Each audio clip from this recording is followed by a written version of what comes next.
Welcome to the Audiobook Lovin Podcast, discussing all things audiobooks with the authors that write the stories and the narrators that perform them. Brought to you by Viviana, Enchantress of Books.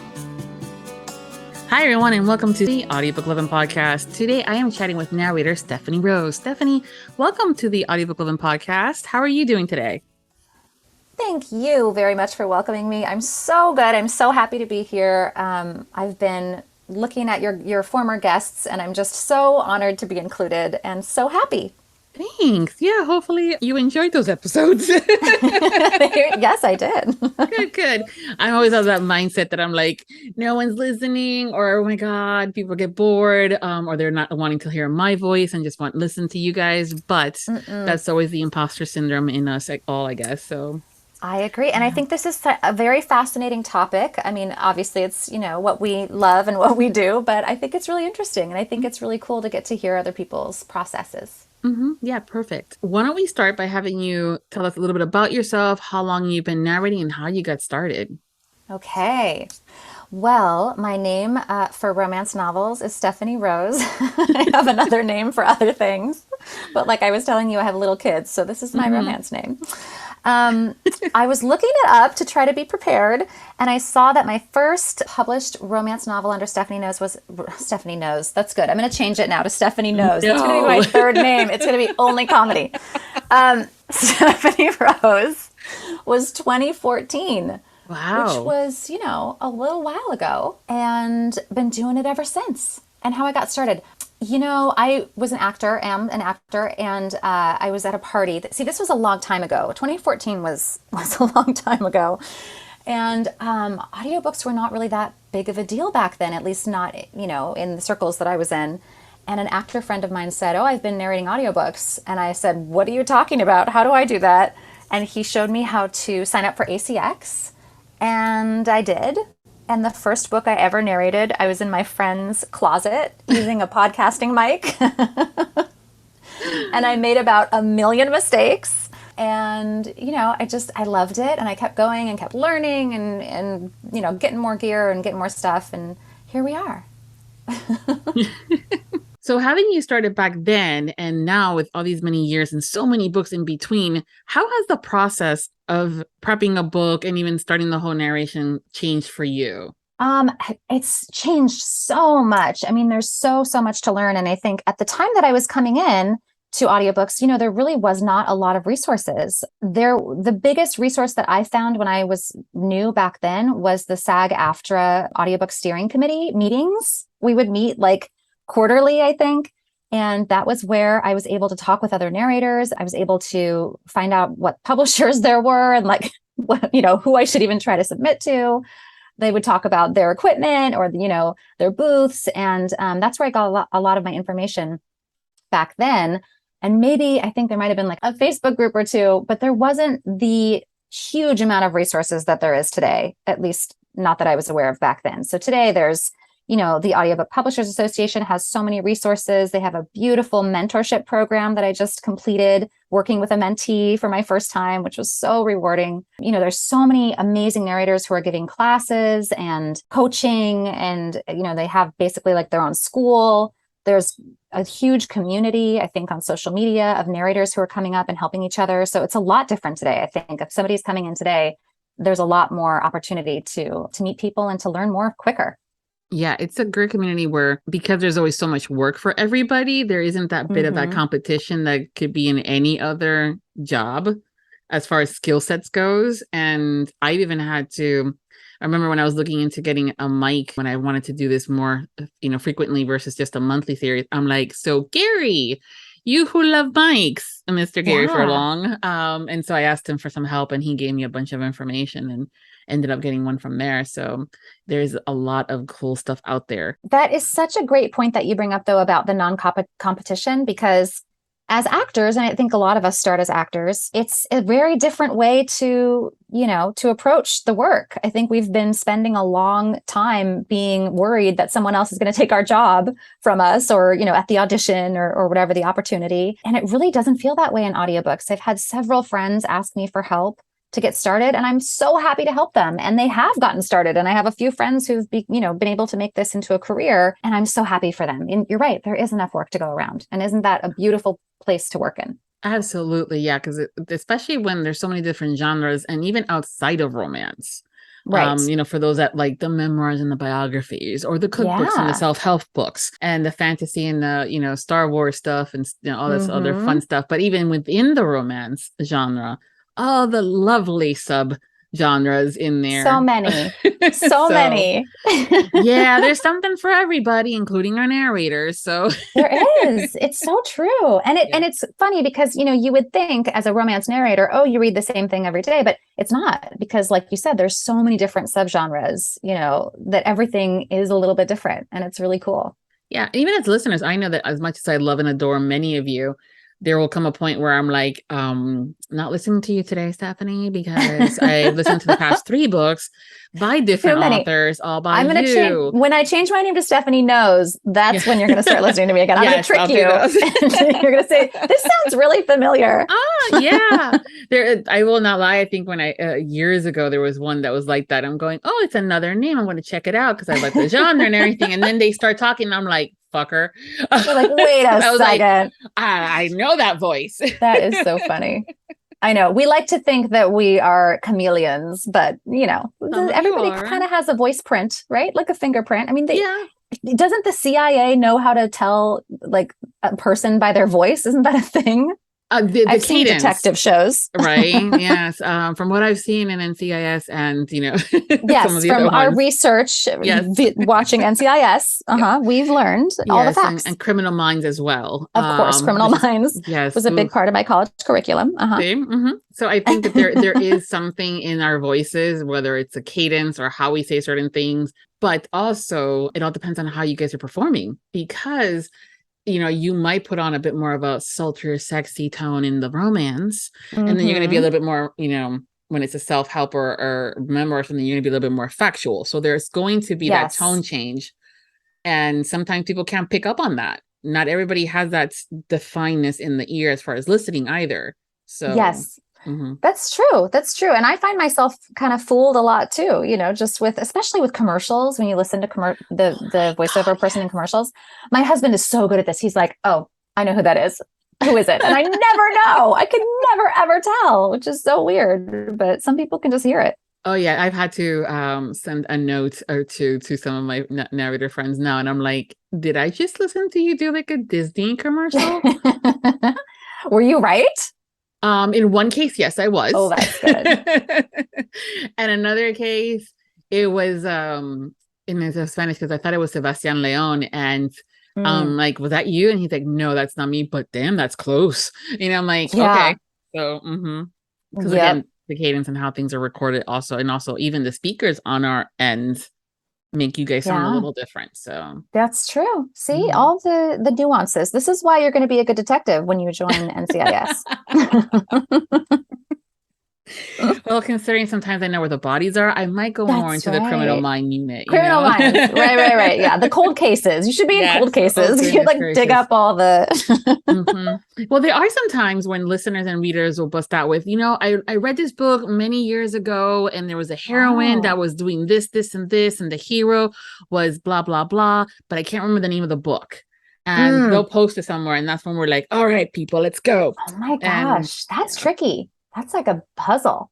Well, there's certain little things if they remember here and there, and then provide them with some options and things like that. But always in good fun, and again, the community helping. This is going to be your second career. You're going to be a book detective. You're going to help people. We're all going to get super old, and we're going to be like, oh, Viviana, there was this book that I can't remember. Can you help me? Oh my goodness, more like 5th or 7th career at this point. But right. That'll be the post. I know, right? Yeah, but maybe later down the line, once I'm done with everything else I'm currently doing, I'll be like, let's just change it up a bit. Let's just do this. Yeah, I like it. One day, you'll have to be my partner in crime, though. So, I will give you the most business, because my memory is not good, and I'm worried. At that point, I might as well do an Excel spreadsheet for your books. Then, you know what? I just started doing that, and I have to report I'm probably late to the game, but at APAC, which is the Audiobook Publishers Association conference this last year, they did a presentation on a software called Airtable. Yes. Oh my gosh. Do you know about Airtable? I do. It is the coolest. I love lists and things, but like you can't, there's never really a perfect list because you want to be able to like drop in attachments and click on things. Well, in Airtable, which I do not work for, you can. I love it. I'm so excited about Airtable. So yes, that has made my life more organized, which is always the goal.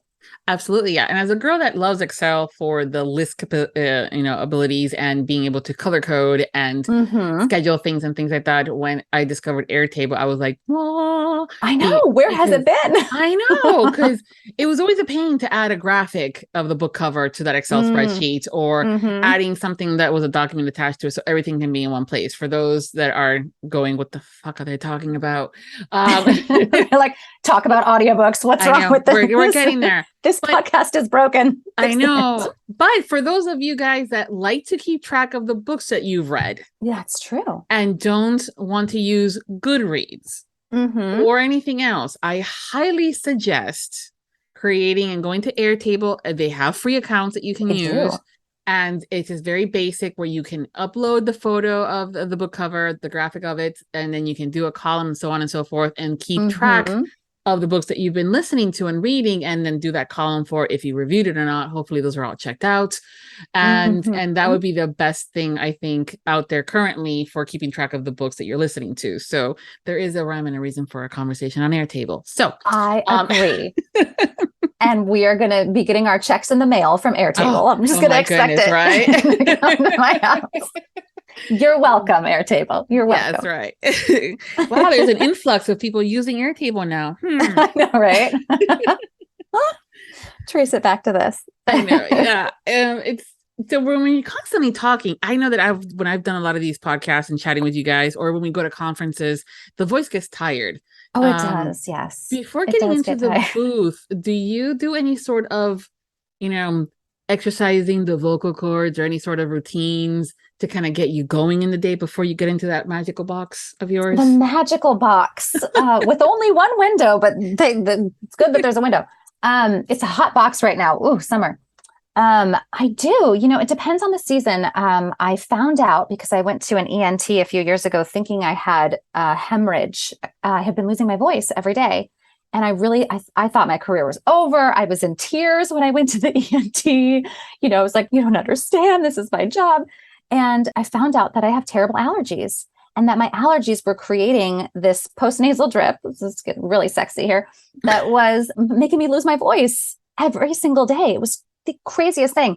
So now I have a nasal spray that I take, which really helps. I have a nasal irrigation system. This is what sexy audiobooks is really all about, is the nasal spray and the irrigation system. And that really helps me. And then in terms of the exercises, my most favorite thing to do, and anybody can do it, is to get a straw. You probably have heard this before.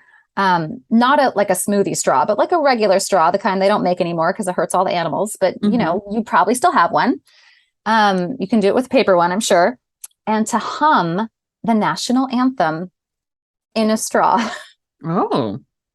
There is some science behind it, which I haven't researched, where it really relaxes and releases the vocal cords in a way where, I do all my best work after the straw. And if I'm feeling really tired or run down, or like I'm not getting certain, register notes in my vocal register, I go to do the straw and I come back and I feel better. I know. I had not heard of that one. Just a straw. Yeah. And I know I've heard the green apples for the mouth noise.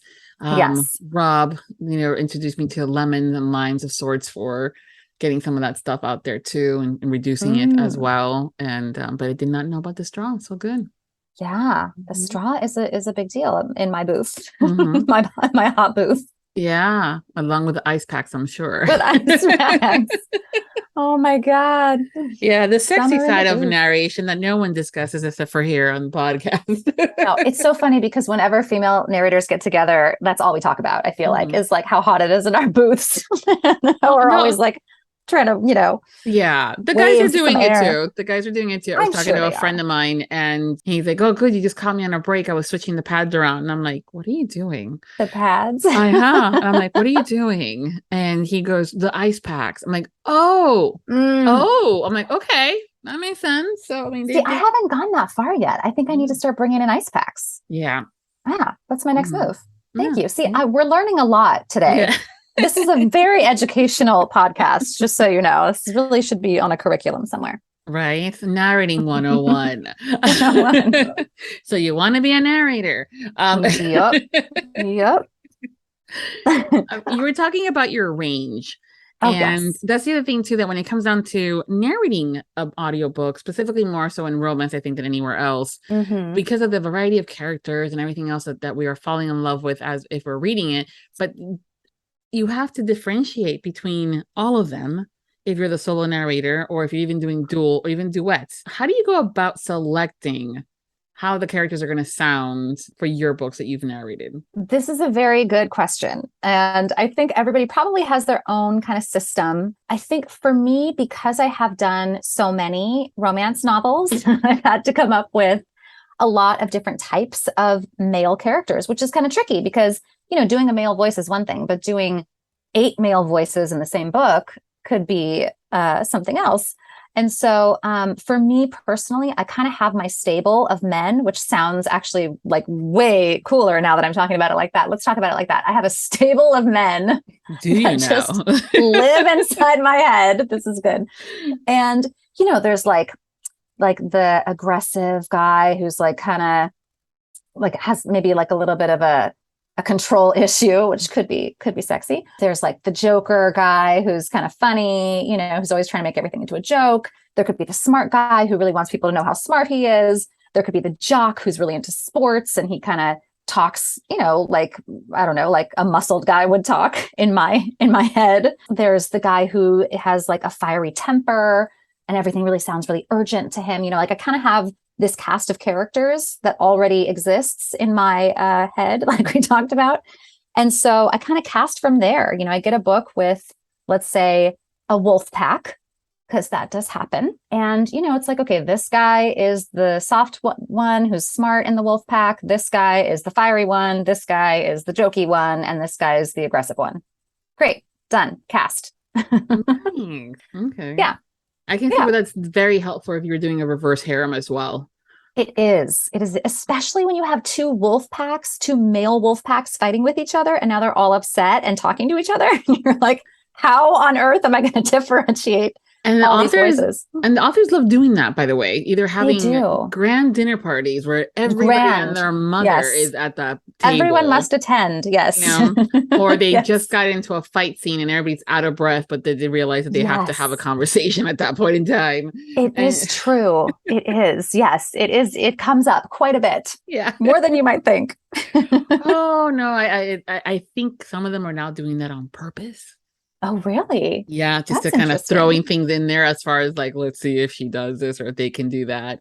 Okay. See, that explains everything. Now this is all making the pieces are coming into place. More detective work for you. This is great. Well, I know for sure that depending on the relationship with the author and the narrator, sometimes just to fuck with each other, the author will see about throwing in a random accent in something of a character just to see if the narrator can pull it off or not. That is something that I will never be able to unhear. I'm going to lay awake at night every night and think about that and think, oh my God, I'm going to go through every book I've ever done and figure out who did that. That is very funny. Yeah. But sometimes that's, keep things interesting. I know that the relationships, because the authors love how you guys end up performing. Sometimes there's a, using of the same narrators over and over again, or if it's a character that comes back. So why not mess around a little bit with y'all? And truly though, at the end of the day, we are performers and I think we like it, right? Yes, I sometimes... So I see this accent and I'm like, oh, okay, something different, hang on, let me go Google this for a second, I can totally see you busting out with Hold My Beer. Hold My Beer. I like it. With the accent work, I know from a listener's perspective, we all love the accents, whether it's abroad in the UK or here in the States with the Southern drawl and things like that. But you as a narrator, what is your favorite accent to perform? It's a good question. I mean, because I do so many romance novels, I would have to say that it's a tie maybe between like an English, like a English billionaire. Let's just call him a billionaire. That's the best kind. And like a Southern, hot cowboy. Because really, if we were going to go to Thunder from Down Under, I think that's what we would find. So gotta keep it close to home, close to the heart. Yeah, exactly.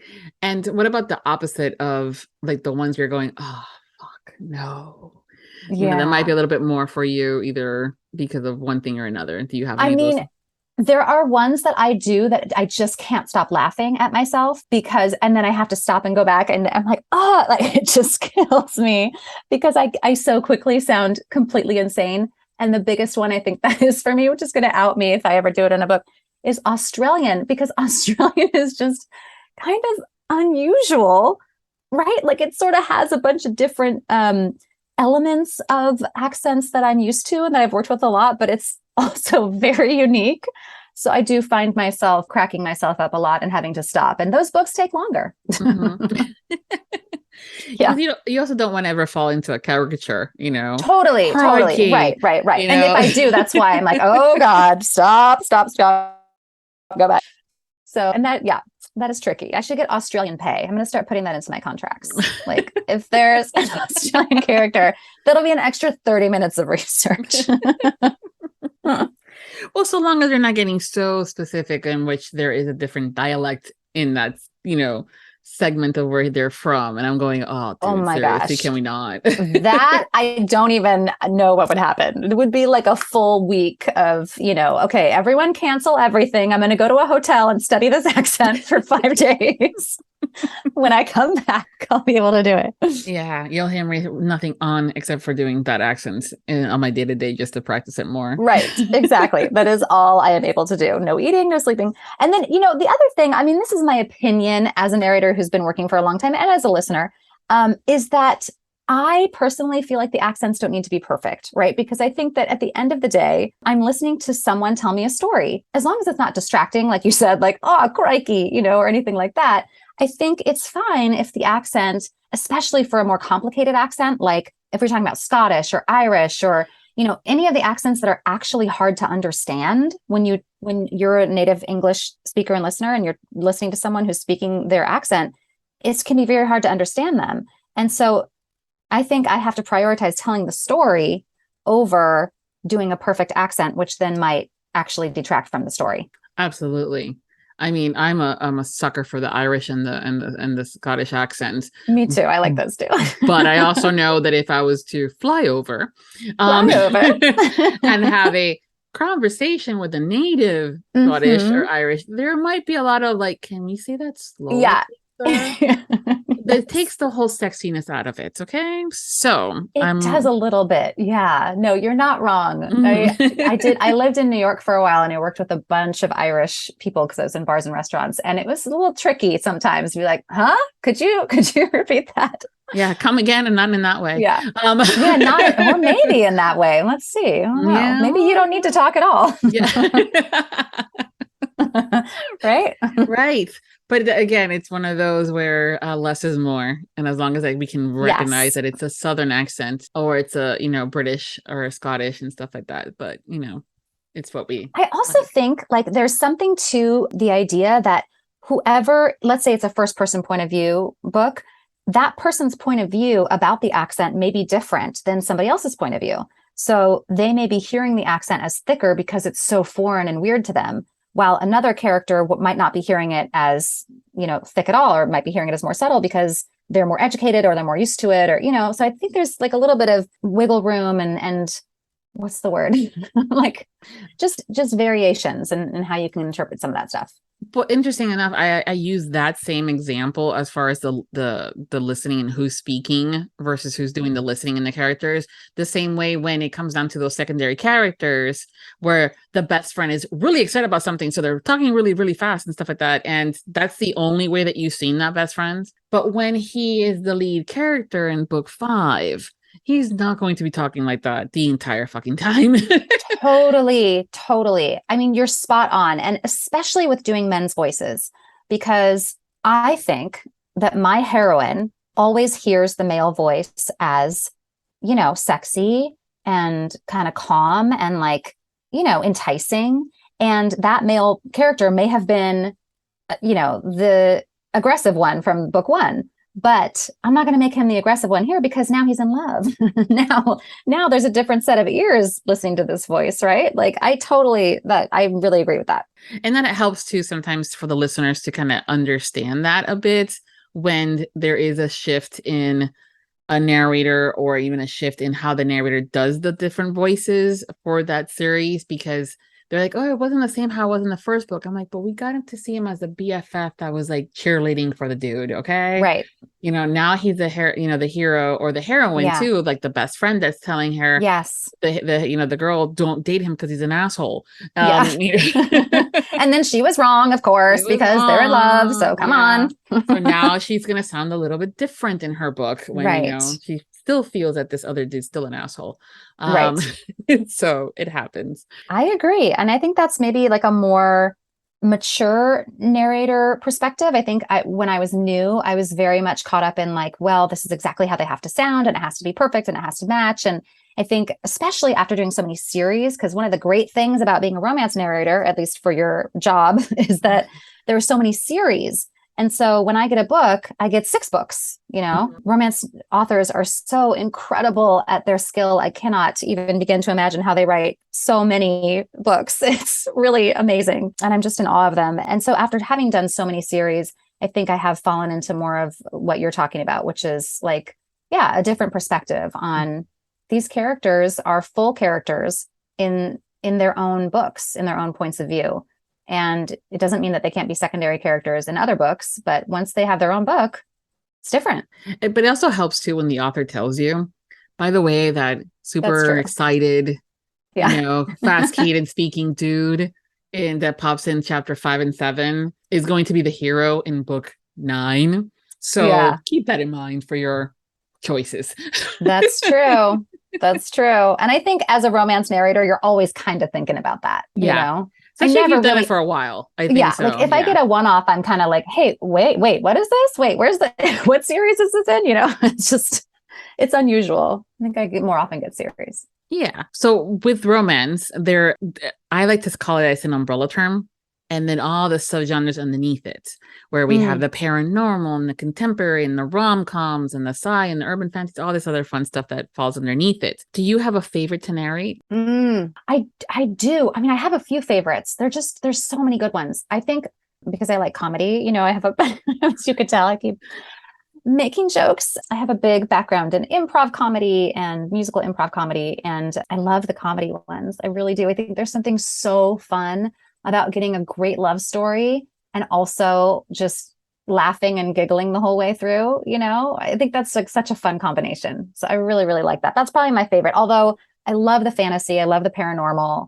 I love the worlds that are created there and just like the different languages and different, you know, beasts and, you know, fantasy elements. There's a lot. There's just a lot. A lot to love. Yeah. And narrating under 2 different names based off of 2 different genres of sorts. Is there a genre that you have yet to narrate in, either within the scope of romance or even outside of the scope of romance, that you're going, oh, I really want to do that genre? That's a good question. I hadn't thought about that. I mean, I have not narrated a biography, I would say. I've narrated some self-help and some nonfiction, which I actually really enjoy, but I haven't narrated a biography. I think that might be kind of cool. Okay. You know, just to kind of, get to speak someone's, like a memoir, you know, speak someone's experience in life. I think that'd be really fun. All right. And even especially within romance, there's these different scenes, you know, either the first time that they meet or when they're having an argument, or if you're doing a romantic suspense when things are going kaboom. Kaboom. Right. The authors definitely have a favorite scene to write, but as a narrator and the performer of the book, do you have a favorite type of scene to perform? Well, but this question I have to answer with a question. What is their favorite scene to write? You've interviewed them. It depends on the author. Oh, interesting. Yeah, what do you most commonly hear? I think it's a mix between that moment when they're like, oh, damn it, I do love him, or I'm attracted to them, when if it was like an enemies to lovers of sorts. The bantering tends to be another one that they really, really love to do. And sometimes there's some that actually do really enjoy writing the sex scenes. Others will put a placeholder and do it later. So how funny. Oh my gosh, I love this. This is very interesting. I mean, here's what I will tell you about the sex scenes, if you want to know about the sex scenes. For some reason, when I narrate sex scenes, I don't make any mistakes. Now, I don't know what that means, if I'm just like super present or if I'm like really into it. I don't know why, but whenever I see a chapter that is a sex scene, I'm like, I get this out, you know, bang this one out in a few minutes. Literally and figuratively. Moves quickly. So, so that's always nice, you know, from a business perspective, get to get done faster. I love the meeting scene though. There's something about that scene where, you know, like he sees her and she sees him. And I don't know, every single time I narrate one of these scenes, which is always, every single week, I guess, is I just think about that in my life. And I think about the people that I know that are in relationships or my own, you know, I've been married for a while, but, you know, like, what is that moment? What is it like? Because people really feel that way. And I think it's something that's, it's so rare and special to experience and to hear about with your friends, you know, telling you about the guy they met or whatever. But we don't really, you know, it doesn't happen that often, right? It's like once in a while. And so to get to hear that moment and really go into depth about like what the guy looked like or how he was standing or, you know, I don't know. I think that's such a cool moment. Yeah. And again, depending on the genre, that can go so many different ways. You know, it can. Yeah, from the rom-com where she trips and falls on top of him to the paranormal alpha, you know, she's being led to him because that is his mate and she has no choice. Which, by the way, I could talk about that all day. I love that about paranormal romances. I think there is something so fulfilling, I will say, about not having to work so hard as a woman. Truly. And it's a little bit like female empowerment moment for a second, but like, you don't have to wear any specific clothes. You don't have to like have a degree of any kind. You don't have to do your hair a certain way, right? Like your mate will sniff you out because of your natural scent. How empowering is that? Like you don't have to change a thing about yourself. You just walk around in the world and your mate will come find you and love you because you're you. Oh, so you haven't read the books yet where he completely refuses her for fill in the blank reasons. Well, see, now that is a reverse harem commonality. Like there's one brother. Yeah, there's one brother that's like, I can't accept her, but deep down I love her, you know, and then eventually by the end, everything works out. But I don't know. I read those where, you know, she finds out that that's the destiny and that's the fated man, you know, mate. And he's like, no. And because either he loves somebody else or, you know, she is not worthy of him of sorts. And literally like forgoes her. And now she's a bit either she's like the shamed one or. How does the book end? Well, she finds another better one. So, you know, she finds another better one. So, of course, this is then surprising to me. Yeah. There are times too where that the one that said no thank you to her will come around later and try to grab her from now the new guy. And that's where that, you know, conversation happens. And I'm like, you better not go him. You better not go to him. He refused you. He refused you. So you have it good with this one. I'm so spoiled. I just get the ones where the guys love her no matter what they do. They try not to, but they love her because she is their mate. And that is all that needs to be said. Yes. Yeah. And it's definitely something that's paranormal that can get away with, even when the female is not wanting to be with them, that whole thing, there's still the consent of it. And, Right. which is important, I think, to ensure that there is consent among the characters, even though they're fiction and things like that. That can be a really tricky line. Yeah.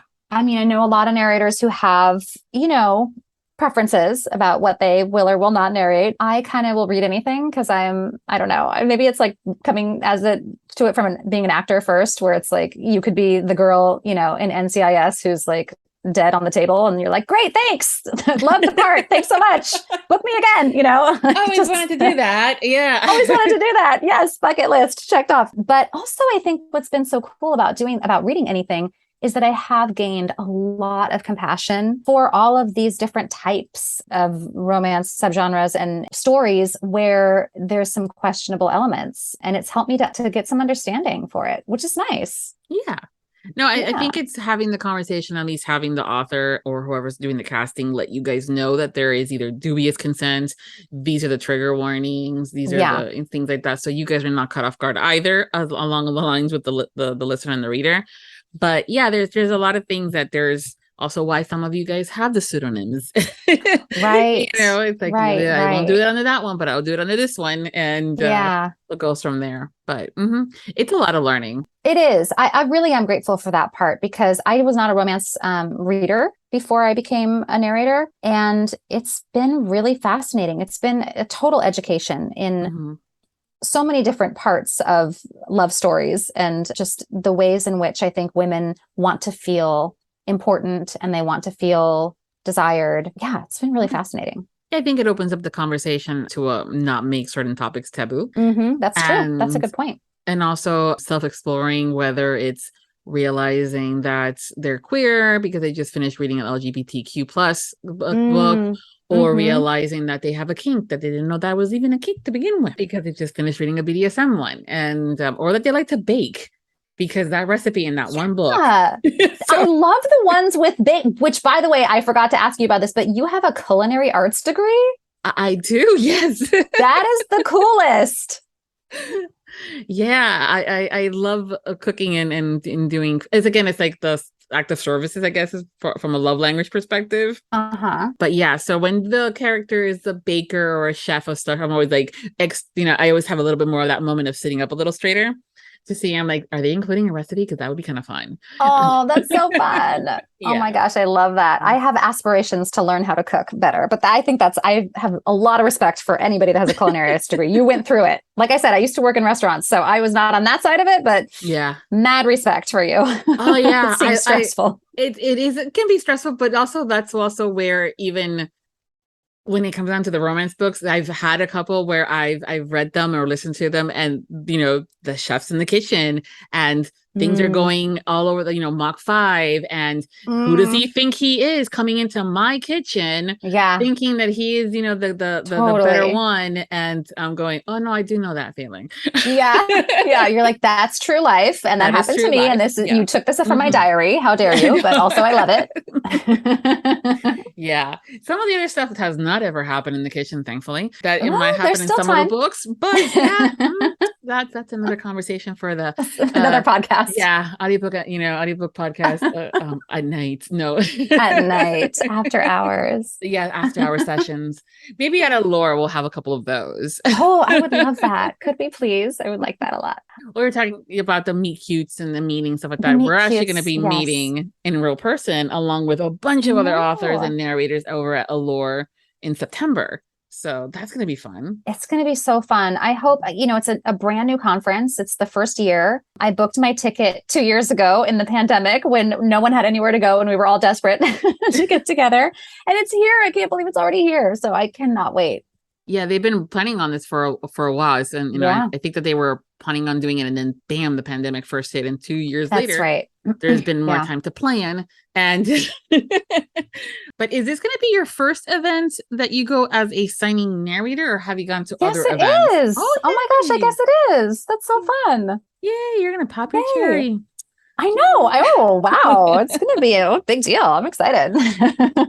Well, you always remember your first, as they say, that's true. And yes, I do remember. Not my first this, but you know what I mean. Yes, I do. We're getting real now. I know, right? Is there something specific that you're really looking forward to about the Allure, signing? I think what would be so cool, because narrators, I'm sure you've heard this before because you talk with us all the time, are so lonely. I speak for myself. I won't say lonely. We are so alone, right? Like we get the book. Sometimes we chat with the co-narrator that we have about things about the book, but for the most part, we're just by ourselves in the booth narrating the book.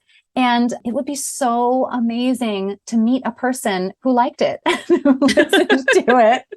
You know what I mean? It's like if a tree falls in a forest, like, did anybody hear that? Is anybody out there? So I think that's going to be really special, is to meet some of the authors that I've worked for and the co-narrators that I've worked with in person, and just any listener, that might have enjoyed one of the books that I've narrated. It would make my heart so happy to know that, people like it. Yeah. I mean, there's so much little details that go on behind the curtain prior to the book even starting to get recorded. Yeah. And to be able to meet them and just have that conversation of, dude, remember that scene? Oh, Yeah. Especially the duet novels. So the duet novels, we do together. And that is an experience. I think we should all go sit in a room together, talk about that. Because, usually you're by yourself when you're doing the sex scenes, unless you're doing a duet. Yes. Then it gets a little hotter in the booth. Yeah. Yeah, that's been a fun conversation with many of you all when it comes down to that. And I even had some that have been solo. So they've done it, self in a solo narration, but they've been in the studio. So they have an engineer. And one in particular that I'm thinking of loves to do that sexy scene and just kind of then look up to the engineer. Oh, no, you're kidding. I love that. No, she does that on purpose. I love her. And as she sees the guy completely beat red because did not realize that was the scene that was going to get recorded today. Oh, that's good. That's very good. I like her a lot. You have to introduce me to her at Allure. That's very good. Those are always fun. But yeah, I mean, those are also some of the questions that as listeners have definitely years ago. I think now we see a little bit more because you guys are more in the wild, whether social media and things like that, or things like the duet narration and the multicast. Are you guys obviously sometimes before pandemic, many of you will go into a studio and perform it all out in the studio. But now that we have virtual situations, are they still doing Zoom? I know sometimes you'll still do the Zooming and, chatting and doing the narration, but also I've realized that sometimes you're still by yourself and then things get edited together. Are you doing more along the lines of which aspect when it comes down to the duets that you've been doing? The duets that I've been doing have been by myself, not in a studio, but then I've been on Zoom or, on the phone or something with the co-narrator so that we can bring a natural rhythm to it. So we do record together. We're not in the same place, but we're, like you and me. Talking. Yeah. Well, that's where and this is where I'm like bowed down to the editor, because there have been books where I know that there was no communication as far as, you did your lines on your own, like if it was a regular dual or solo, narration, and then they did the other ones and then they got meshed together. And I'm like, damn, you good. Yeah. I bow down to all editors always, but especially then. I can't imagine. That's got to be a tough job. Yeah.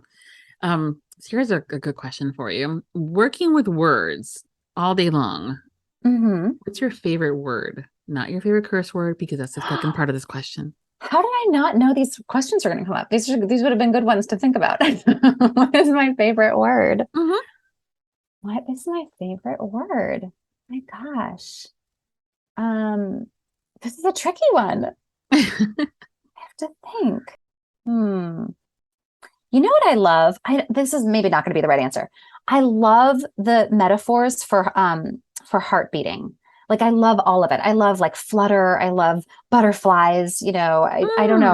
I love like the pitter patter. I don't know. There's something about describing the sensation in your heart or your stomach. Back to that scene when you meet them. That just feels so real to me and paints such a beautiful picture of what it could feel like to be in that moment. So I really, really love narrating those little bits and pieces, the flutters and the butterflies and So that's what we're going to go with for you as your favorite word. Okay, perfect. Fluttered, butterfly. Yeah, flies, perfect. Now, what about your favorite curse word? My favorite curse word. My favorite curse word. I mean, I would say it's the F word, except that every time I say the F word in my booth, I end up clipping the audio and I have to go back. So that makes it kind of annoying. Something about that word, or maybe it's just my power when I say it. It's a little tricky, but okay, here's a good one. 80 Award. I don't know if you know this author, but she's incredible. And I have narrated a bunch of books for her. I'm doing one right now. She comes up with the most fantastic, creative curse words that are not curse words.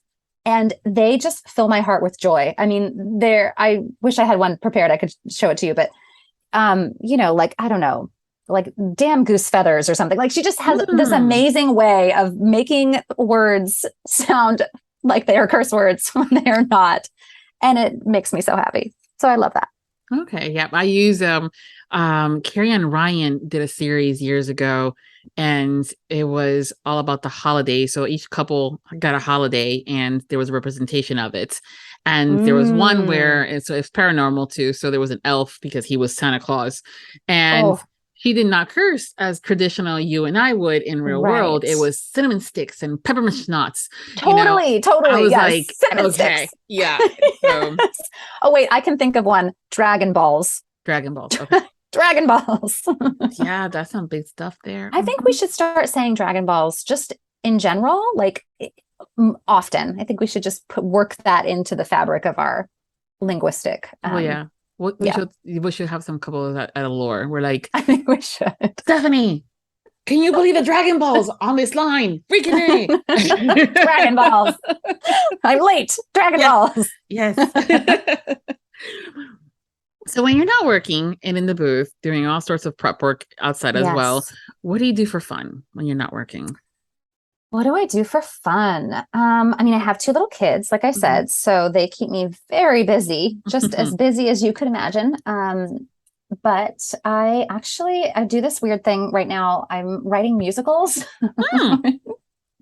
I said before that I did musical improv. So I started writing musicals, and it is so fun. I love it so much.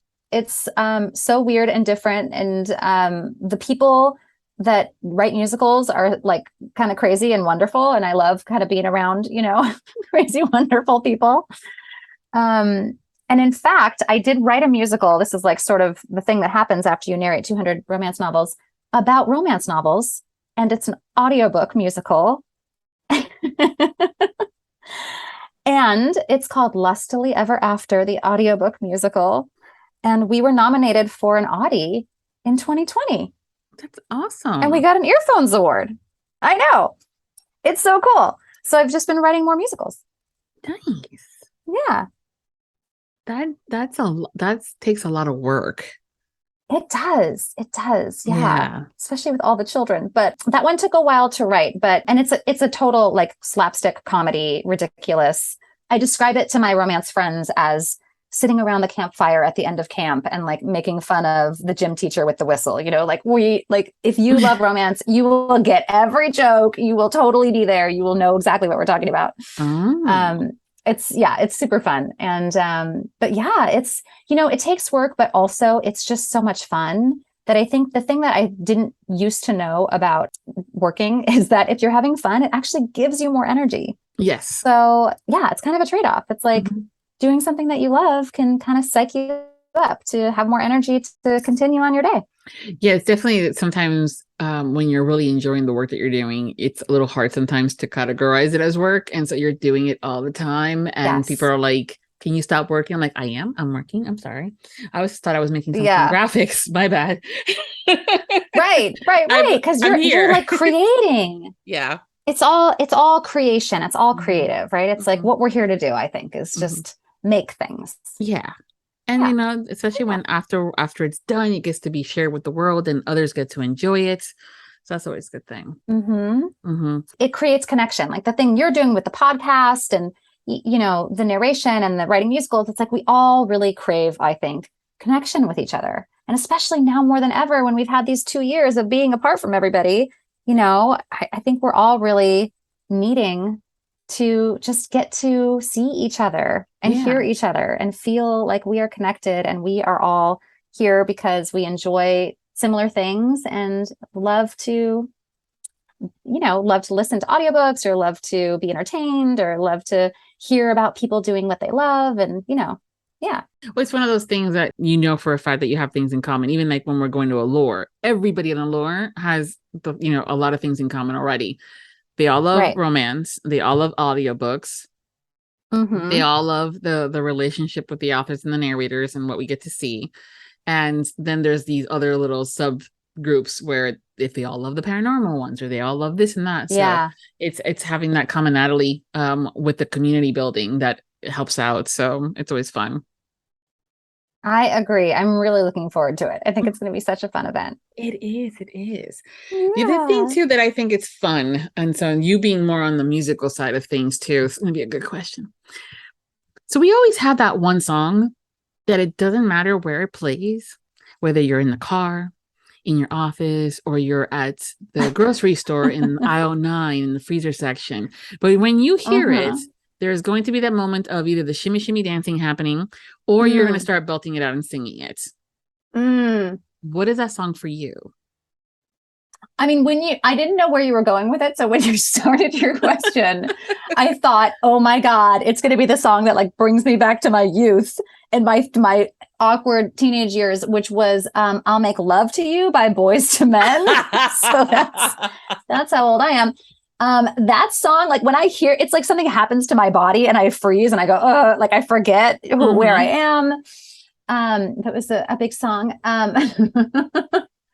In terms of like shimmy, shimmy, I love Happy by Pharrell. That's a song that we've danced to so many times having little kids. That one will always make me dance. Belting it out. I think we're going to have to go with I'll Make Love to You by Boyz II Men. How could you not sing along with that? Oh, it's so good. What I'm going to end up doing is adding it to my playlist. And when we're at a lore, I think I'm just you going to should, start because putting all it. of the young people listening to this are like, who? Boys to what? What? Yeah. Look it up. Look it up. Google it, because I'm going to play it knowing when you're around listening now to I'm it. so embarrassed because I feel like there's so many songs in the world that I should have said, but I chose Boyz II Men. That's terrible. That just gives you an insight into where my mind is. Well, it's okay. When we're at a lore and you're at the red carpet for the Fire and Ice Gala, I will ask you again. So what's that song? Yes, I will have a better list, a very curated list of really highbrow music that will restore my reputation. Perfect. Perfect. See, I thought when things work out, and then now we have more stuff to, not have to worry about. I'm like, what am I going to ask her when she gets there? I'm going to ask you about that song now. So I know. It all. Who knew Boyz II Men would save the day? I did. Right. Somewhere deep down inside, we always knew Boyz II Men would save the day. Absolutely. And again, as she mentioned, if y'all don't know, Google them. You won't regret it. They were really a good group. So embarrassing. No, you're fine. There's been many references on this show, and along the lines in the 8 years or plus that I've been doing this, where I busted out with, I'm not telling you, y'all gonna have to Google it. So go for it. Oh my God, how funny. It's okay. We're good. One of the things too that I do love to play with you guys, because it can go in so many different directions, but also you get to know them to see how creative the individual can be, is the awesome game of 2 truths and a lie, where you tell us 3 things about you and we have to figure out which one's the lie. So if you're ready. Okay. I was ready. I told you one of my truths, so I'm going to have to find another truth. Okay. Okay, 2 truths and a lie. In no particular order, I am an avid rock climber. I only drink decaf coffee. And I used to catch butterflies in a net when I was a child. Okay. This is where I say that y'all could be creative and tricky, because it could be that the lie is the whole catching butterflies when you were a child, but you do it now. So that's where the differences lies. So All right. Avid True. rock That's climber. true. Yeah. Oh, see, I'm not that smart. I wouldn't trick you like that. Yeah. So our options are avid rock climber, only drinks decaffeinated coffee, or catching butterflies with a net as a child. And the lie is avid rock climber. How did you know? You're so intuitive. I mean, I guess both couldn't be true. I couldn't be a rock climber and only drink decaf because I would fall off the rock. Right? One of those had to be false. Right. I mean, but again, it could be the other one. So That's true. That's true.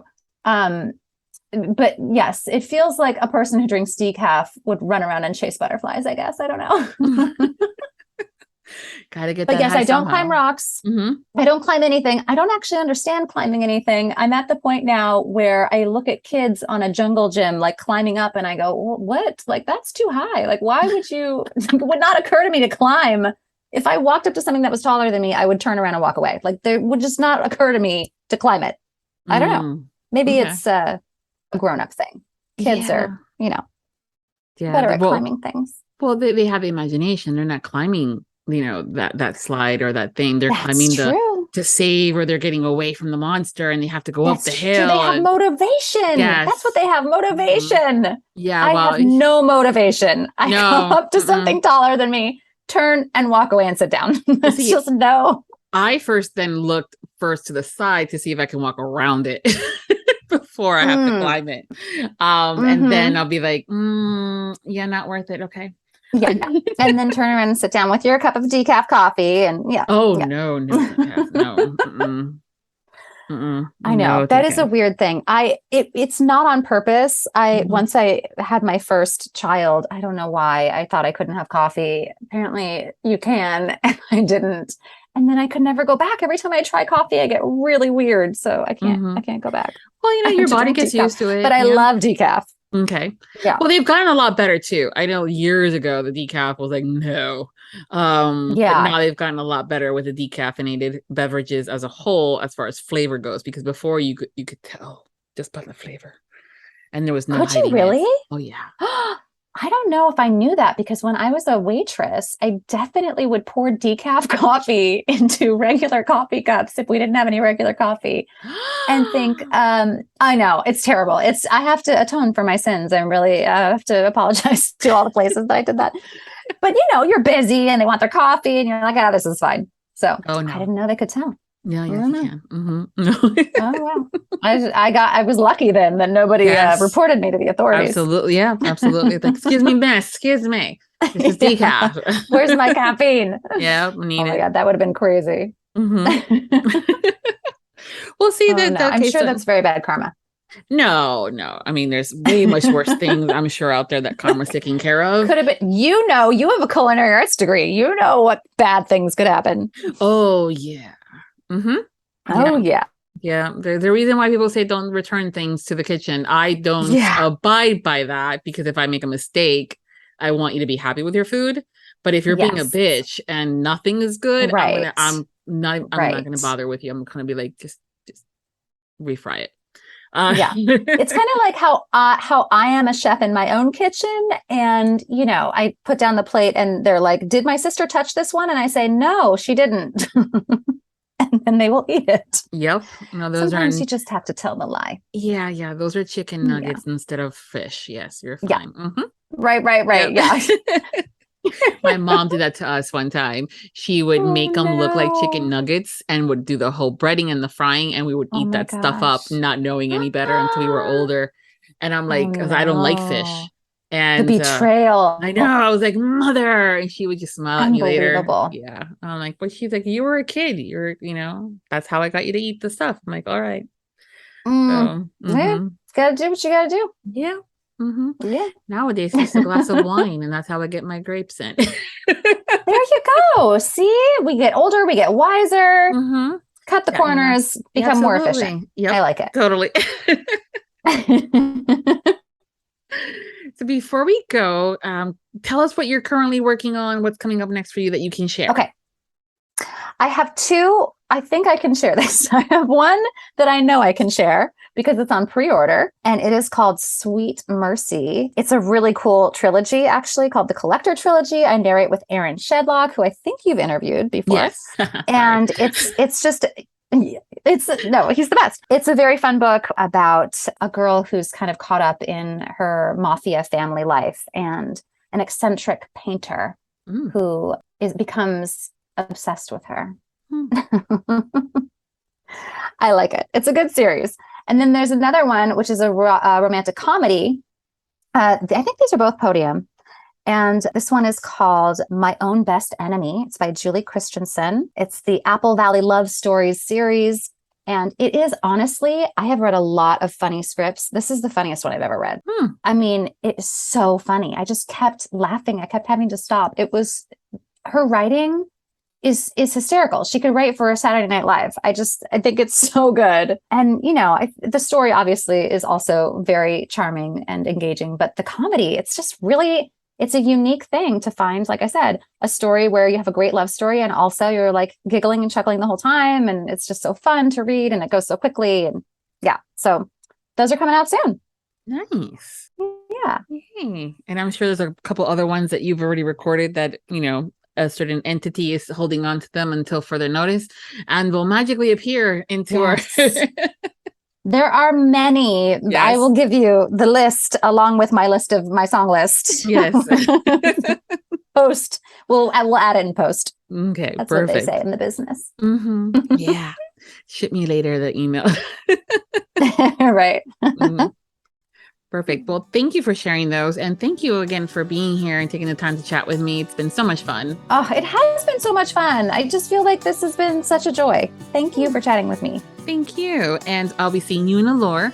And everyone that's listening, I'm going to be posting all of her social media links as well as the information that we were talking about over at the post for this chat at Viviana Enchantress of Books. So make sure that you guys follow her so you can get all the insight on what's going on. And until next time, happy listenings. Thank you to all of our Audiobook Lovin Podcast Patreon. Special thanks to Nixley Zenner, Carol Liebner, Brittany Robinette Leiter, Michelle Bastard, Brandy Schmidt, April Branson. The Audiobook Lovin Podcast has special Patreon access levels. Join today to receive benefits including early access to episodes, shout-outs, special exclusive content, and much more. Support the podcast by becoming a Patreon at www.patreon.com/audiobooklovin. We thank you for your support. Thank you for joining us on the Audiobook Lovin Podcast, hosted by Viviana, Enchantress of Books. For links and more information discussed in today's episode, previous podcasts, or the Audiobook Lovin Series, please visit our website, vivianaenchantressofbooks.com. If you enjoyed today's episode, please leave a positive review wherever you listen to our podcast. Until next time, happy listening.